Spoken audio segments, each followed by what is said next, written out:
and sports. It's your Facebook feeds and your Twitter account.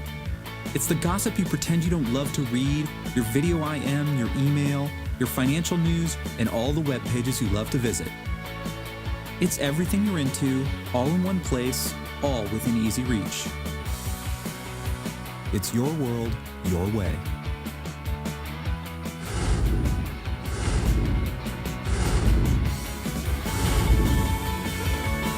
Make Yahoo your home. What's Yahoo's position on email and communications? And at the end of the day, what I hope you guys get out of this today is that, one, Yahoo's really all of those things, but primarily a media company. And that's where we are pushing. And why that's important for the folks in this audience is because with premium content on the premier digital media company, creates engaged users, which create great opportunities for our advertisers. Content still remains the #1 activity online when it comes to sharing and when it comes to publication.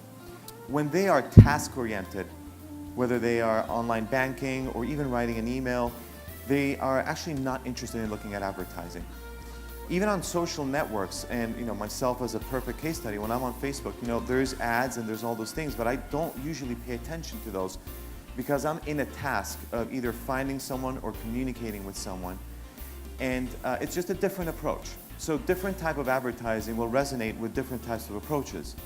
But what worked very well for content sites, Yahoo obviously being one of them, is that when somebody's reading content, whether it's finance or entertainment or gossip, people are most receptive to advertising messages because they're a little bit more open-minded to it, right? They're not in a task, they're not trying to complete something, and therefore they don't see advertising as a distraction.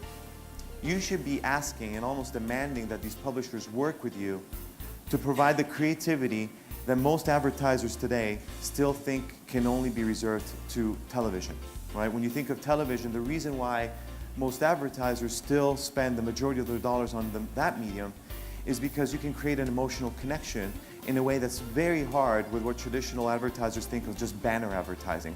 Like a little skyscraper is not going to get anyone emotionally vested, I can tell you that right now.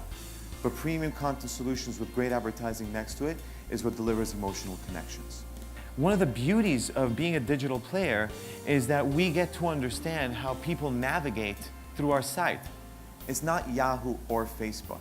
It's not Yahoo or Google. You have to buy all of them because there's a combination that makes sense, right?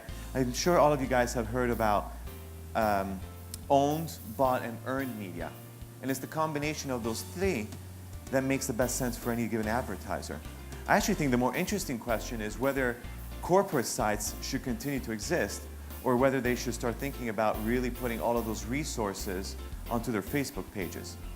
It's about how all these pieces play together to create that engagement and ultimately the results for our advertisers. Video is growing leaps and bounds in terms of how users like to consume content. We did some research to see what impact campaigns like that had on our branded advertisers. And if you look at some of these numbers, they're astounding, right? There's for favorability, consideration, purchase intent, net promoter score, significantly higher when you have an engagement model, a social model in your campaigns. Think about ways to connecting your bought media and your earned media so that you can continue that conversation with those users on an ongoing basis. Thanks a lot, you guys.